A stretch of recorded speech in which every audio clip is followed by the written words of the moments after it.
My name is Victor Chandler. I was born in Fargo, North Dakota, in a house that, from the outside, everyone thought was perfect. Our home sat on a quiet street lined with maple trees that blazed red every autumn and lawns meticulously trimmed. My father, Dennis Chandler, was a renowned heart surgeon respected by the entire town. He earned the kind of money that as a child I couldn't even begin to comprehend. My mother, Marcia Bloom, was an elementary school teacher, gentle and always smiling, though her eyes sometimes held an unspoken sadness. I once thought our family was a perfect picture, until it shattered like a pane of glass hurled to the floor. I still vividly remember the day everything changed. I was 8 years old, small and innocent, sitting on the wooden stairs in our sprawling house. My mother stood in the hallway clutching an old suitcase, her eyes red but trying to hold on to a facade of strength.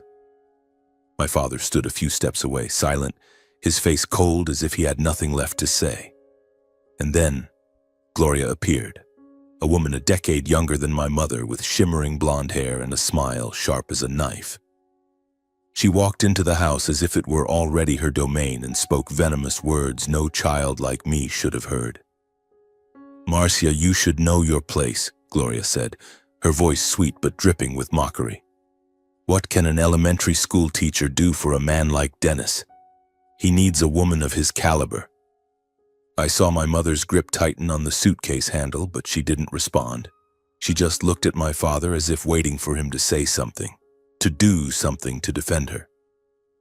But he stood there, his gaze empty, not a single word in her defense. I felt my heart being squeezed. I wanted to run to her, to hug her, to scream at Gloria, but my feet felt nailed to the floor. My mother turned to me, gave a sad smile, and said, "Victor, be good. I'll be back soon." Then she walked out the door, her small figure disappearing behind the cold iron gate. From that day on, my life was never the same. My father won custody of me because he had money, status, and a lawyer who knew how to tilt everything in his favor.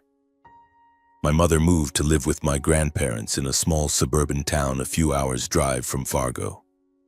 I was left in the large house that had once been a home, but was now just an empty shell. Gloria quickly became the new Mrs. Chandler. My father married her less than a year after the divorce. They had 2 children together, Diego, a loud boy spoiled by his mother, and Jenna, a pretty girl who quickly learned to look at me with the same contempt as her mother. I became an outsider in my own home. My father, though he tried to make up for it with expensive gifts or rare outings, grew increasingly distant. He was consumed by his work, with surgeries that stretched into the early hours, and by his new family. I felt like I was living in a play I hadn't been invited to join. Gloria never hit me or yelled at me in front of my father, but her coldness hurt more than any words could. She always found ways to make me feel like I didn't belong. "Victor, Marcia's son, right?" she would say, emphasizing my mother's name as if it were a stain. She lavished attention on Diego and Jenna, buying them the latest toys, taking them on vacations to places I only saw in photos. Meanwhile, I was assigned chores, cleaning rooms, washing dishes, even scrubbing the garage, as if I were a servant rather than my father's son. I grew up with a sense of abandonment, despite living in a house filled with comforts. Family dinners were the moments I dreaded most. My father sat at the head of the table, Gloria beside him, while Diego and Jenna chattered away. I stayed silent, picking at the cold meat on my plate, trying to ignore Gloria's glances. Once I overheard her whisper to my father, "He's nothing like you, Dennis. It's like he's all Marcia." My father only mumbled in response, but I felt the distance between us growing, like a crack that couldn't be mended. My relationship with my father faded into something formal, marked by respect and duty. I respected him because he was a skilled doctor, admired by his patients and colleagues, but I no longer felt his love. On the rare occasions he asked about my studies or my life, I answered briefly, unwilling to open up. I was afraid that if I let him into my world, I'd only get hurt again. When I turned 18, I started visiting my mother and grandparents more often.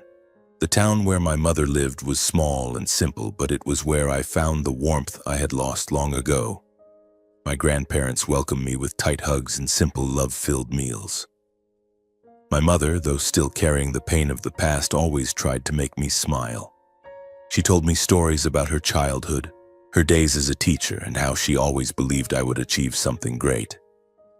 Those visits with my mother were the only light in my dark years.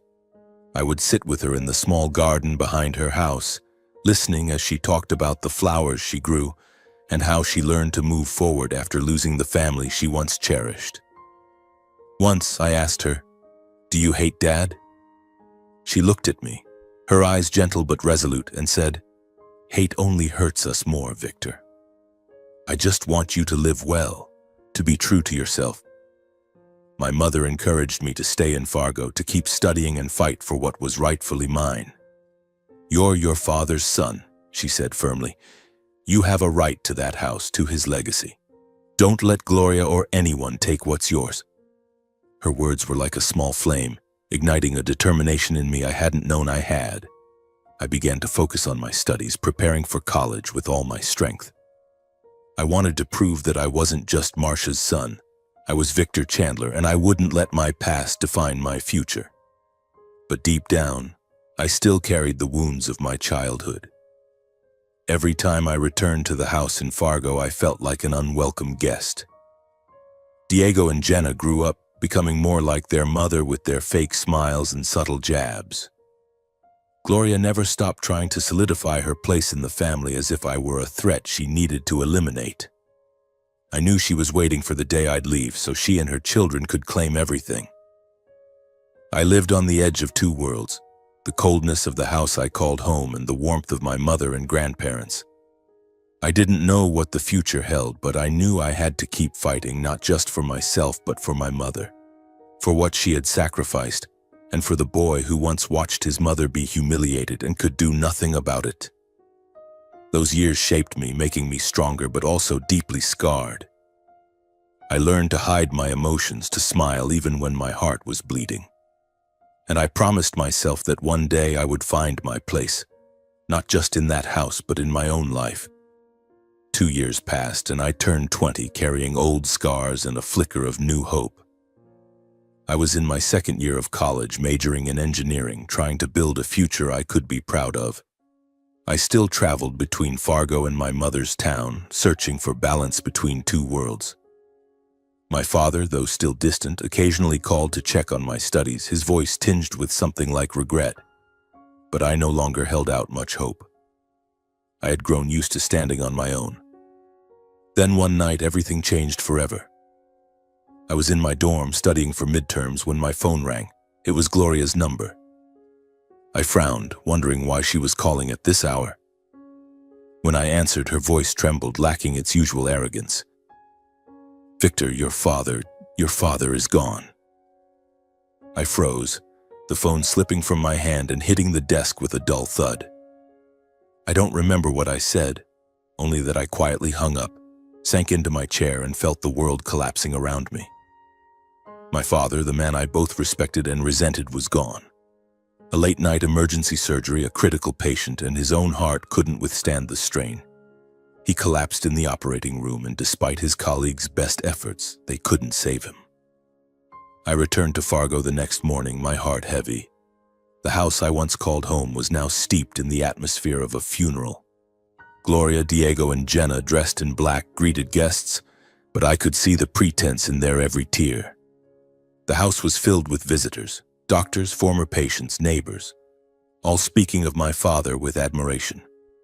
A brilliant surgeon, they said, a remarkable man. But to me, he was a father I never truly understood. The funeral was quiet, but what haunted me most was Gloria's gaze. She looked at me not with sympathy, but with a hint of triumph. I didn't understand why until the reading of the will a few days later. I sat in the lawyer's office, a stifling room with dark wooden bookshelves and the smell of old paper. Gloria, Diego, and Jenna were there, dressed impeccably, but the tension in the air was palpable. The lawyer, a middle-aged man with thick glasses, began reading my father's will. I wasn't expecting much. I was used to being sidelined. But when he announced that the house in Fargo, my father's largest asset, was left entirely to Gloria, my heart stopped. Gloria smiled, a subtle but undeniable smirk of satisfaction. Diego and Jenna exchanged glances, their eyes gleaming with delight. I sat there, numb. The house, the place that held my childhood memories, painful and joyful alike, now belonged to the woman who had torn my family apart. I wasn't surprised, but the pain cut like a knife. Even in death, my father had chosen Gloria's side. I left the lawyer's office without a word, walking through the frigid Fargo streets, my breath turning to mist in the November air. I wondered what I had left. Cold childhood memories, a distant father, and now a legacy I had no part in. I felt like I had lost everything, like I had never truly belonged in this place. That night I called my mother. When I heard her voice, I broke down for the first time since my father's death. "Mom, Dad left everything to Gloria," I said, my voice choking. "I have nothing left." She was silent for a moment, then said gently but firmly, "Victor, you still have me, your grandparents, and yourself. Those are the things that matter most. Don't let a will define your worth." My mother's words comforted me, but the pain didn't fade. I returned to school, trying to focus on my studies, but every night I dreamed of the house in Fargo, my mother's departing figure, and Gloria's triumphant smile. I wondered if my father had ever truly loved me, or if I was just a responsibility he had to bear. I didn't know that just 2 months later, a secret from my father would change everything. My 20th birthday arrived on a freezing winter day, with snow blanketing the roads leading to the small town where my mother and grandparents lived. I chose to celebrate there, not in Fargo, where memories of my father and Gloria's coldness still clung to me like a shadow. My grandparents' small house, with its crackling fireplace and the smell of freshly baked cookies, was the only place I felt truly loved, truly myself.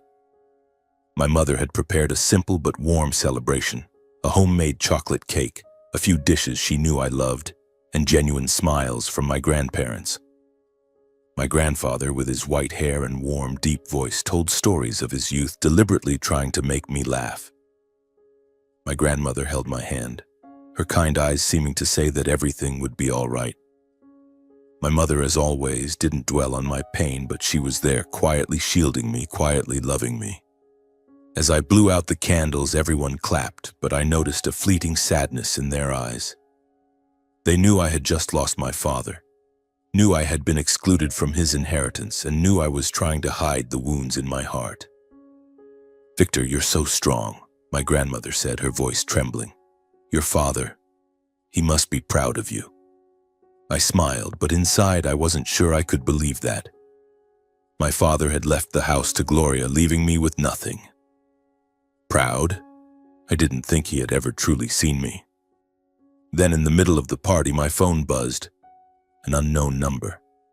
I frowned, tempted to ignore it, but a strange intuition made me pick up. "Hello, this is Victor Chandler," I said, stepping out onto the porch to escape the laughter inside. A man's voice came through, polite but serious. "Hello, Victor. I'm Robert Klein, your father's lawyer, Dennis Chandler.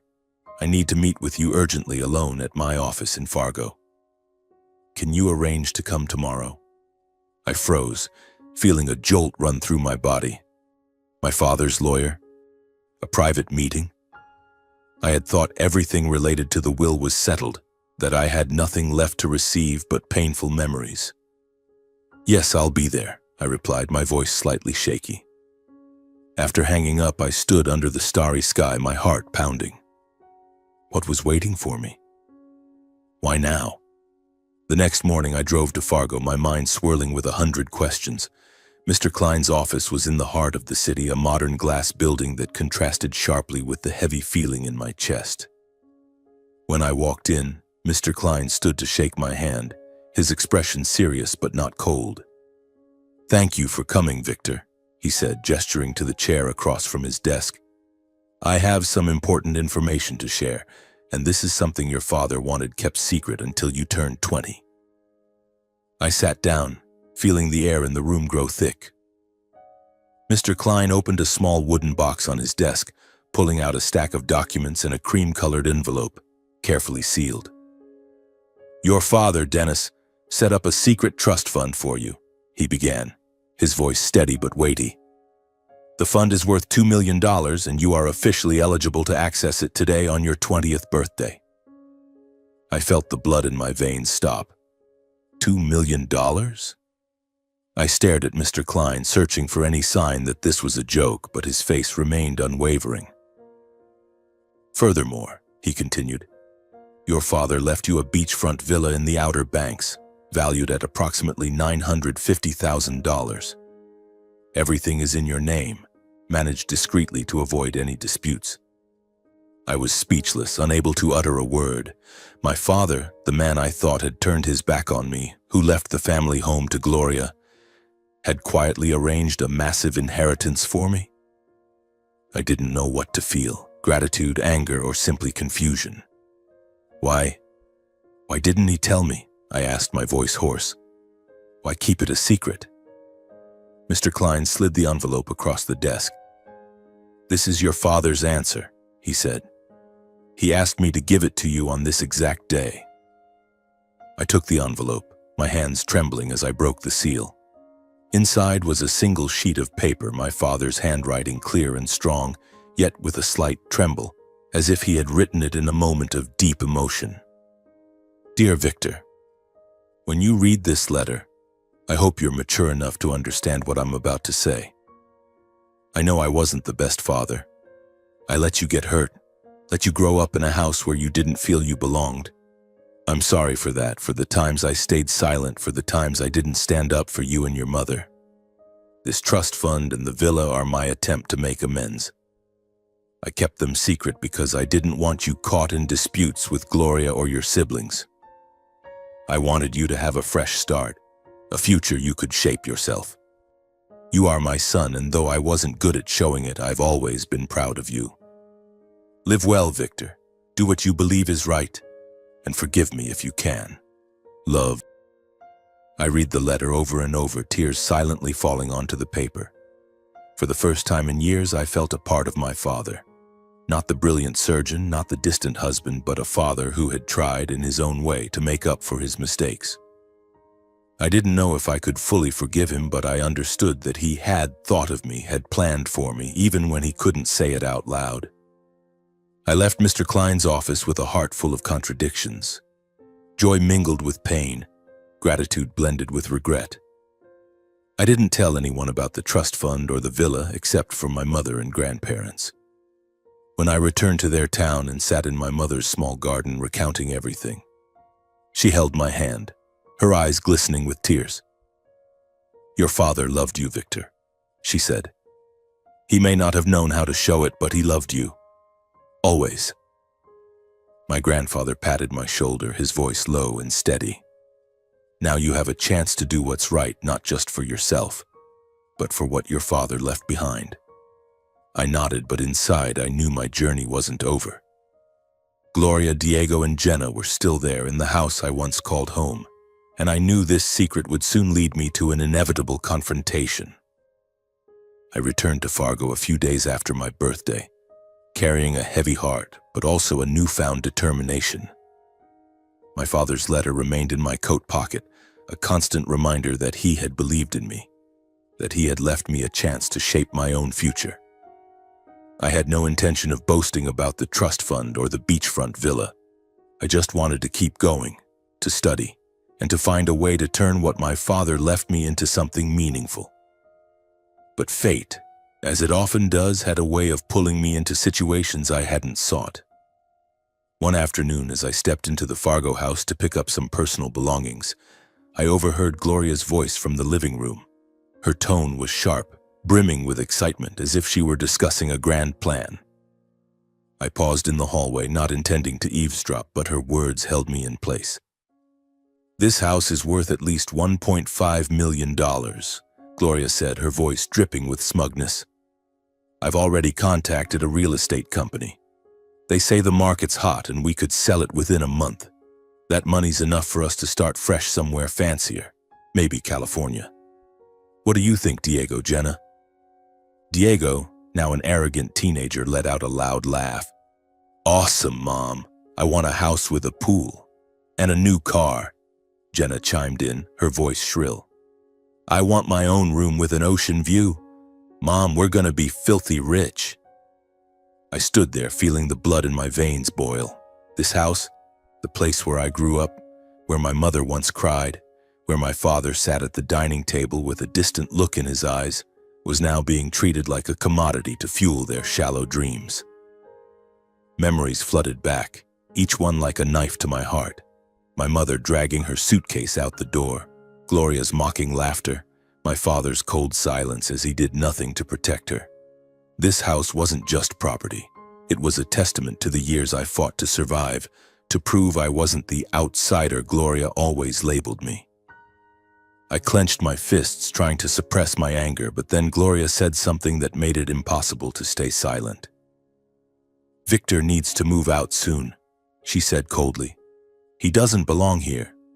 Let him go back to his mother in that rundown little town. This house is ours and he has no say or right to interfere in this decision. I stepped into the living room, no longer able to hold back. Gloria, Diego, and Jenna were gathered around the table, a stack of real estate documents in front of them. They startled at my presence, but Gloria quickly regained her usual haughty demeanor. Victor, what are you doing here? She asked, her voice laced with disdain. You should know your place. I didn't respond immediately. I looked straight into her eyes, forcing my voice to stay calm. I heard you talking about selling the house, I said. Do you think my father left this house to you so you could turn it into cash for vacations and new cars? Gloria scoffed, standing up and crossing her arms. You have no right to say anything here, Victor. The will was clear. This house belongs to me. And if you're smart, you'll pack your things and leave before I have to call someone to throw you out. Diego and Jenna snickered as if this were a game. A sharp pain pierced my chest, but it wasn't hurt. It was rage, a fire I had suppressed for too long.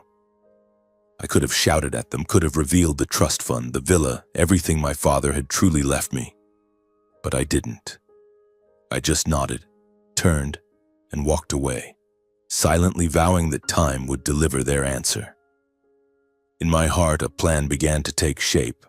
I wanted to buy back this house, not for its monetary value, but because it was my father's legacy, the place that held my mother's memories and proof of the years I survived Gloria's coldness and cruelty. This house was part of me, part of my story, and I couldn't let it fall into the hands of people driven only by greed. I wanted to reclaim it, not for revenge, but to protect what was rightfully mine, what my father had wanted me to have. But how could a 20-year-old college student just starting out in life buy a house worth $1.5 million? I knew I had the trust fund, but accessing and using that money wasn't straightforward. I wasn't a real estate expert, nor was I familiar with transactions of this scale. Yet I had something Gloria would never have, the determination and patience my mother had taught me. I started by contacting Mr. Klein, my father's lawyer who had revealed the trust fund. I called him late one evening, sitting in my dorm room under the dim glow of my desk lamp, surrounded by textbooks. Mr. Klein, I want to buy the house in Fargo, I said, my voice trembling with nerves. But I don't want anyone to know it's me. Is that possible? Mr. Klein was silent for a moment before responding, his voice calm but confident. It's possible, Victor. Your trust fund is more than sufficient. But you'll need a third-party company to keep your identity anonymous. I can connect you with someone trustworthy. Mr. Klein introduced me to a small but professional real estate firm in Fargo that specialized in handling sensitive transactions. I met their representative, a middle-aged woman named Susan, via a video call. I explained the situation, trying to keep my voice steady despite my racing heart. I want to buy the house my father left to my stepmother, I said, but she can't know I'm the buyer. Susan nodded, her eyes sharp but non-judgmental. We can make it happen, she said.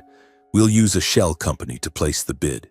You just need to provide the funds and sign the necessary documents. But are you sure? This is a big deal and you're young. I took a deep breath, remembering my mother's words. Don't let anyone take what's rightfully yours. I'm sure, I replied. This isn't just a house, it's my legacy. Over the next few days, Susan and her team worked swiftly. I used nearly the entirety of my trust fund to buy the house, about $1.8 million above market value, to ensure the deal went through. Every step of the process kept me awake at night with anxiety. I had to sign a mountain of paperwork, from power of attorney agreements to financial contracts, all sent through secure emails. Susan guided me through each step, explaining everything in simple terms so that I, a college student who had never even bought a used car, could understand.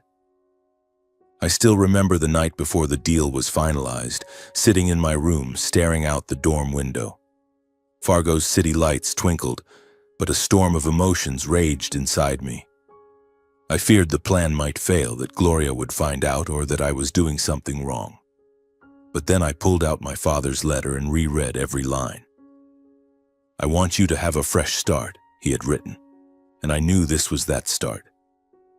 The contract was finalized through a shell company, my identity completely concealed. When Susan called to tell me Gloria had accepted the offer, a surge of adrenaline coursed through me. I imagined Gloria, Diego, and Jenna sitting in the living room laughing about the money they were about to receive, oblivious that the buyer was me, the boy they always dismissed as the outsider. That day I stood in the hallway corner listening as Gloria shouted from the living room, "We did it!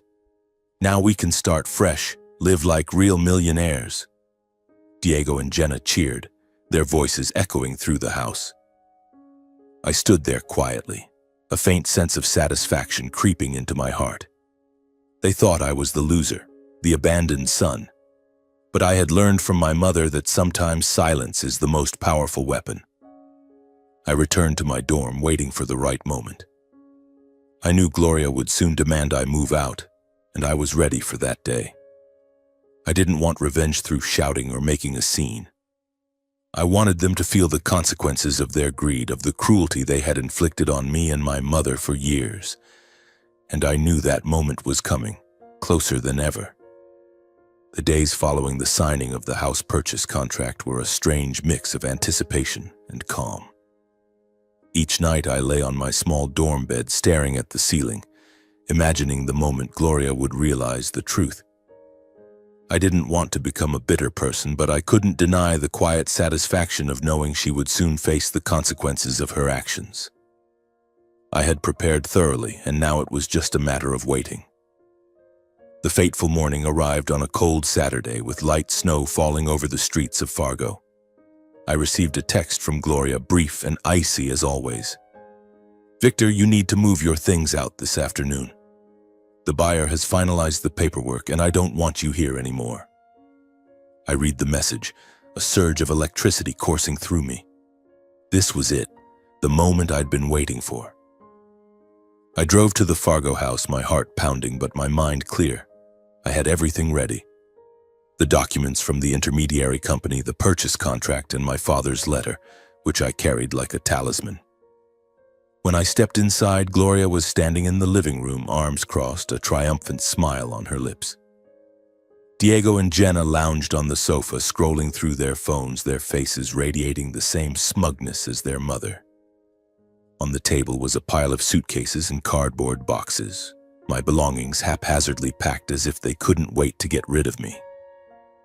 "Victor, you're just in time," Gloria said, her voice sweet but dripping with sarcasm. "You have exactly 1 hour to check your things and leave. The buyer wants the house this week, and I don't want any trouble."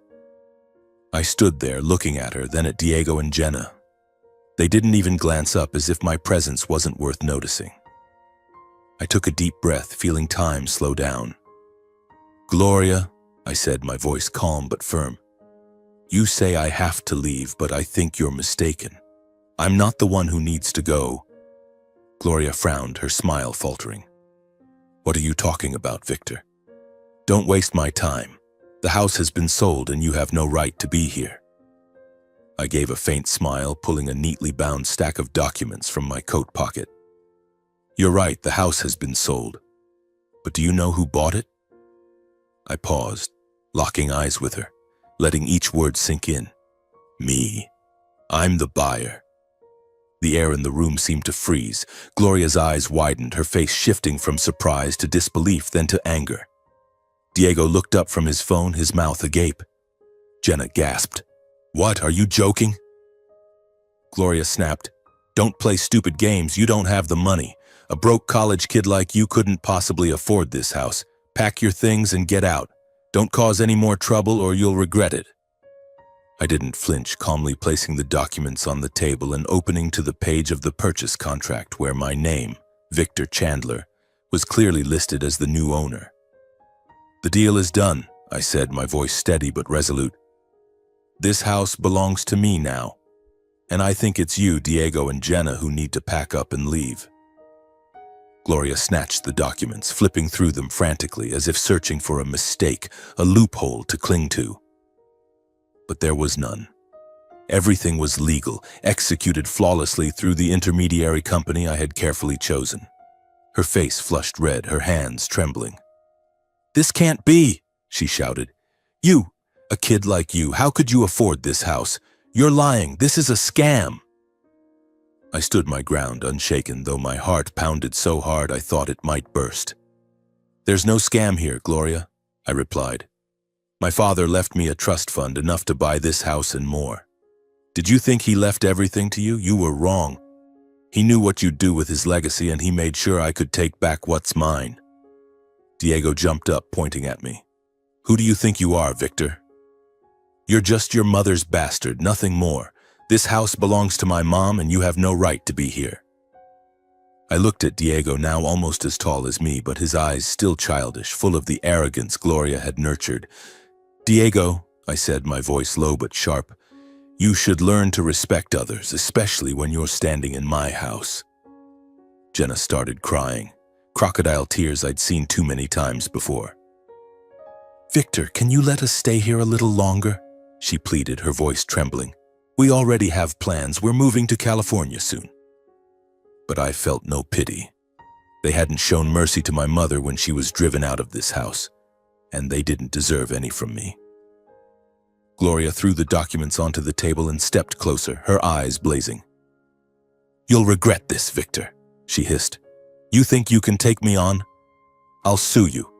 I'll make sure you're left with nothing. I smiled, not out of joy, but because I knew she had no chance of winning.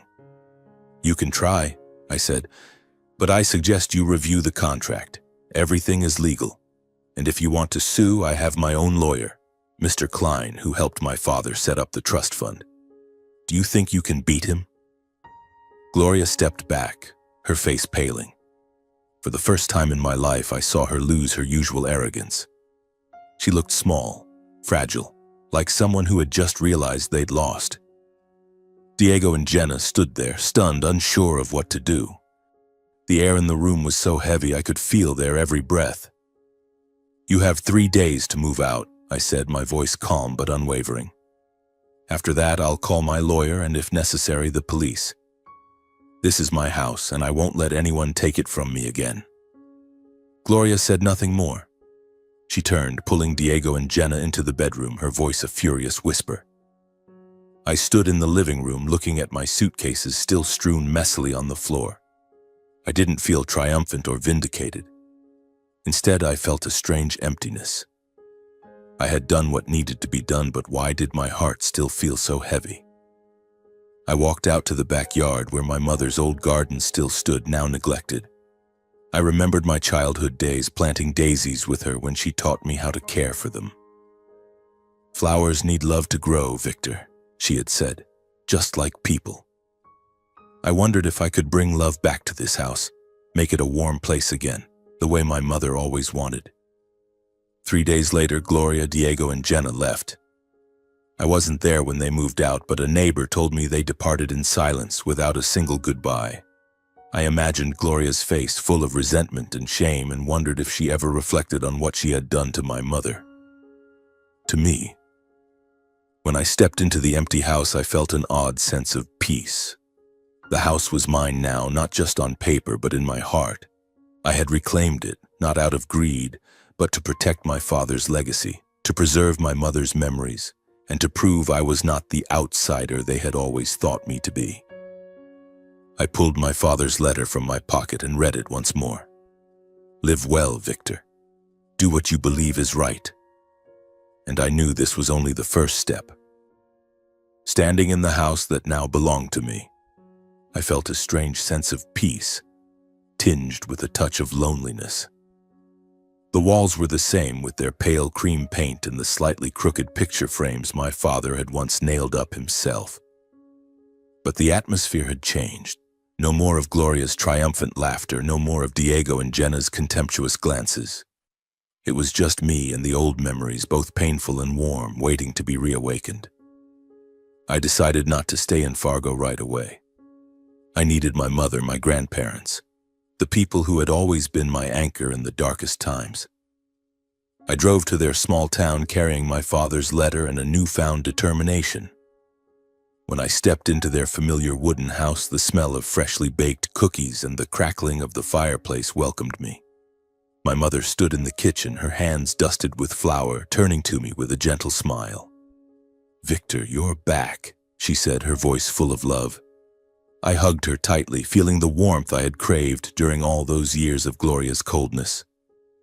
I told my mother and grandparents everything, how I had bought back the house the moment I confronted Gloria, and how they left in disgrace. My grandfather, with his snow-white hair and sharp eyes, patted my shoulder. "You did well, Victor," he said. "Not because you beat them, but because you protected what matters." My grandmother took my hand, her eyes glistening with tears. "That house is yours, but don't let it become a burden. Make it a place filled with love the way you were raised." My grandmother's words made me think. The house in Fargo wasn't just property, not just my father's legacy. It was the place where I had watched my mother be humiliated, where I grew up feeling abandoned, but also where I had fleeting moments of happiness. Like when my mother taught me to plant daisies, or when my father, in rare moments, shared stories of his life-saving surgeries. I wanted to turn it into a true home, not just for me, but for the people I loved. I invited my perched mother and grandparents to Fargo. "I want you all there with me," I said, my voice trembling with emotion. "I want us to take care of the house together, to make it a place we can truly call home." My mother looked at me, a flicker of surprise in her eyes, then smiled. "Victor, you've really grown," she said. "I'll come, but only if it's what you truly want. It's your house, and I don't want you to feel you have to do this for me." "I want it," I replied, my voice firm. "I want you there. I want Grandma and Grandpa there. I want us to be a family like we used to be." A few weeks later, my mother and grandparents moved to Fargo. As we stepped into the house, I saw my mother pause in the hallway, the same spot where she had dragged her suitcase out 12 years ago. She touched the doorframe, her eyes welling up, but she didn't cry. "It's still the same," she said softly. "But it's different now, isn't it, Victor?" I nodded, taking her hand. "It's different, Mom. Now it's ours." We began turning the house into a home. My grandfather, despite his age, rolled up his sleeves to help me fix the rotted wooden fence. My grandmother and mother tended to the garden, reviving the neglected daisy beds until they bloomed vibrantly under the spring sun. I found my father's old keepsakes, a pocket watch he cherished, a notebook filled with surgical notes, and a few family photos from when I was young, when my parents were still together. I hung those photos on the wall, not to dwell in the past, but to remind myself that despite the wounds, we were still a family. Those days passed in a peace I had never dared to dream of. I continued my studies, driving back and forth between school and home, but each time I returned, my heart felt lighter. My mother started teaching again at a nearby elementary school, and the spark in her eyes seemed to return. My grandparents, with their endless stories and simple meals, filled the house with laughter. I no longer felt like an outsider. I was Victor Chandler, the one who had reclaimed his legacy not through bitterness, but through love and patience. As time passed, the house in Fargo truly became a home. The months spent living with my mother and grandparents were the most peaceful I had ever known. Each morning I woke to the smell of coffee my mother brewed, my grandfather's muttering about the weather, and my grandmother's gentle gaze as she set a plate of pancakes in front of me. The backyard garden, once neglected under Gloria's reign, now bloomed with daisies, roses, and apple trees my grandfather patiently planted. The house was no longer a painful memory. It was a testament to my family's resilience. But life, as I had learned, always has a way of bringing the past back. One April afternoon, nearly 2 years after Gloria and her children left, the doorbell rang. I was in the garden helping my mother weed, my hands caked with dirt, when I heard it. My mother glanced at me, her brow furrowed, as if she too sensed something unusual. "I'll go check," I said, wiping my hands on my old t-shirt and heading to the door. When I opened it, I froze. Standing before me were Gloria, Diego, and Jenna. They looked nothing like the people I once knew. Gloria, once arrogant with her glossy blonde hair and expensive dresses, now appeared haggard, her hair dull and her eyes sunken. Diego, the once cocky teenager, stood with his head bowed, his shoulders gaunt in a worn-out jacket. Jenna, who had dreamed of ocean view rooms, looked exhausted, her eyes red as if she'd been crying. I stood there, speechless, feeling as if time had rewound to the day they drove my mother out of this house. "Victor," Gloria spoke, her voice trembling, devoid of its former haughtiness. We need to talk. Can we come in?" I hesitated. Part of me wanted to slam the door to let them face the consequences of their greed and cruelty. But another part, the part my mother had nurtured in me, reminded me that I wasn't like them. I took a deep breath and opened the door wider. "Come in," I said, my voice cool but not harsh. My mother and grandparents appeared in the hallway as we entered the living room. My mother stood tall, her gaze sharp but not vindictive. My grandfather crossed his arms, his expression stern, while my grandmother looked at Gloria with calm composure, as if she had anticipated this day. Gloria, Diego, and Jenna sat on the sofa, looking small and out of place in the room they once claimed as their own. "What's this about, Gloria?" I asked, sitting across from them, keeping my voice steady. My mother stood beside me, her hand resting lightly on my shoulder, a quiet reminder that she was always there. Gloria bowed her head, her hands clasped tightly together. "Victor, we're in trouble," she said, her voice choking. "The money from the house, it's gone. We spent too much, trips, cars, clothes. We lost control. Now we're in debt and the bank is about to foreclose on our apartment. We have nowhere else to go." Diego looked up, a flicker of anger in his eyes. "We didn't want to come here," he said, his voice hoarse. "But Mom said you're the only one who can help. You have money, Victor. You have that trust fund, don't you?" Jenna stayed silent, her head lowered, tears streaming down her cheeks. I looked at them, a wave of memories crashing over me. The days I was treated as an outsider. Gloria's mocking words about my mother, Diego, and Jenna's contemptuous glances. I remembered the day my mother dragged her suitcase out when Gloria stood in this very hallway and laughed at her. But I also remembered my mother's words. "Hate only hurts us more." My mother stepped forward, her voice calm but sharp. "Gloria, do you remember the day you kicked me out of this house?" she said, her eyes fixed on the woman who had torn her family apart. "You called me a failure, said I wasn't worthy of Dennis. You thought you'd won, but now here you are begging my son, the boy you called an outsider, to save you." Gloria bowed her head lower, tears dripping onto the floor. "Marcia, I'm sorry," she whispered. "I was wrong. I was wrong to treat you and Victor that way. I just wanted a better life for my children." "A better life?" my grandfather interjected, his voice low but powerful. "You built that life on other people's pain. You think an apology is enough?" The air in the room grew heavy, as if every painful memory had come to life. I looked at my mother, seeing the strength in her eyes, and I knew I had to do what was right. Not for Gloria, but for myself, for the values my mother and grandparents had instilled in me. "Gloria," I said, my voice even but resolute, "I'll help you pay off your debts, Not because I forgive you, but because I don't want to become someone like you. I'll give you enough money to start over, but after that, you're on your own. This is my house, my mother's house, my grandparents' house. You have no place here." Gloria looked up, a glimmer of hope in her eyes, but also deep shame. Diego and Jenna remained silent, their heads bowed, as if they knew they had no right to ask for more. "Thank you, Victor," Gloria said, her voice trembling. I don't deserve your kindness." "You're right, you don't," my mother said, her voice laced with pain. "But Victor isn't like you. He's doing this because he's my son." Gloria, Diego, and Jenna stood and quietly left. I watched them walk out the door, their figures fading into the twilight.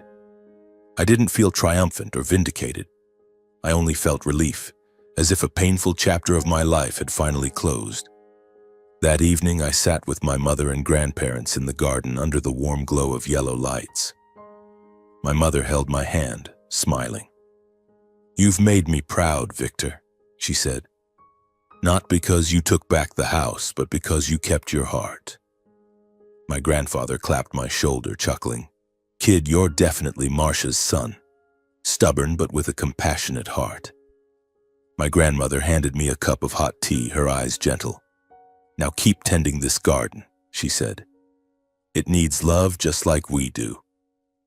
I looked at the garden where the daisies swayed gently in the breeze, and I knew I had found where I belonged.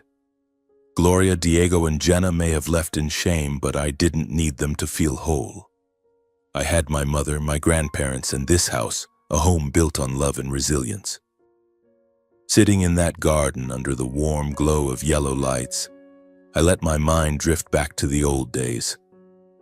I remembered 8-year-old Victor huddled on the staircase watching my mother drag her suitcase out while Gloria mocked her.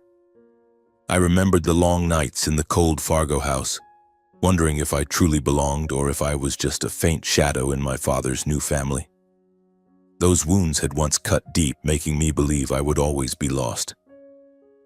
But now, sitting here with my mother and grandparents, I realized I had overcome it all. Not through bitterness, but through patience, compassion, and a fierce belief that I deserved a better life. The house in Fargo now breathed new life. Every corner bore the marks of the moments we created together. My mother and grandmother turned the garden into a lush oasis with vibrant beds of daisies, fragrant lavender, and a small grapevine trellis my grandfather meticulously built. I kept my father's keepsakes, the pocket watch he cherished, the notebook filled with his surgical notes, and the old family photo where my mother and father still smiled beside me. I hung that photo in the living room not to dwell in the past, but to remind myself that despite the pain, we had found a way to heal. Every evening, we gathered around the dining table laughing and sharing stories. My grandfather recounted his days as a carpenter. My grandmother shared recipes passed down from her own grandmother, and my mother talked about her young students at the elementary school. I sat there listening, my heart full. This was my family. Not the people who once pushed me to the margins, but those who always opened their arms to me no matter how harsh life had been. I continued my studies now in my final year of college. The trust fund my father left me not only allowed me to reclaim the house, but also gave me the chance to invest in my future. The beachfront villa in the Outer Banks, which I had yet to visit, was a destination I planned to take my mother and grandparents to for a summer vacation, so they could enjoy the peaceful days they deserved. As for Gloria, Diego, and Jenna, I heard nothing from them after our last encounter. Part of me wondered if they had learned anything from their mistakes, or if they continued to live in greed and selfishness. But I didn't dwell on it for long. They were no longer part of my story. I had given them a chance to start over, and that was the last thing I could do. The rest was their responsibility. My story isn't one of vengeful triumph, of trampling over enemies to feel victorious. It's a story of justice, of reclaiming what was rightfully mine, and of building a life worth living. The house in Fargo, with its blooming garden and the laughter of my mother and grandparents, stands as proof of that. It's not just my father's legacy, but a symbol of my mother's resilience, my grandparents' love, and my belief in myself. One evening, as I watered the garden with my mother, she paused and looked at me with gentle eyes. "Victor, do you know how proud I am of you?" she said. "Not because you took back the house or because you have money, but because you didn't let pain turn you into someone else. You're still my Victor, strong but with a generous heart." I smiled, setting the watering can down and hugging her.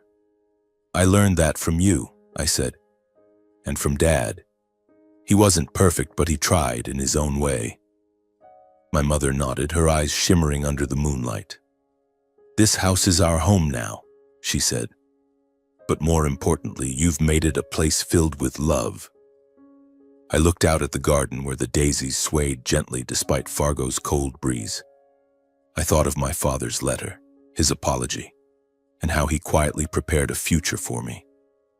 I thought of my mother, the years she sacrificed in silence, and my grandparents who had always been the light guiding my path. This house, with all its painful and joyful memories, had become a testament to one thing. My father's silent preparations and love, combined with my mother's resilience, had helped me triumph over greed and deceit. I was no longer the lost boy from 12 years ago. I was Victor Chandler, the one who found his family, reclaimed his legacy, and learned that justice doesn't come from revenge but from living true to one's heart. The house in Fargo, with its daisy-filled garden and echoing laughter, would forever be the place I called home.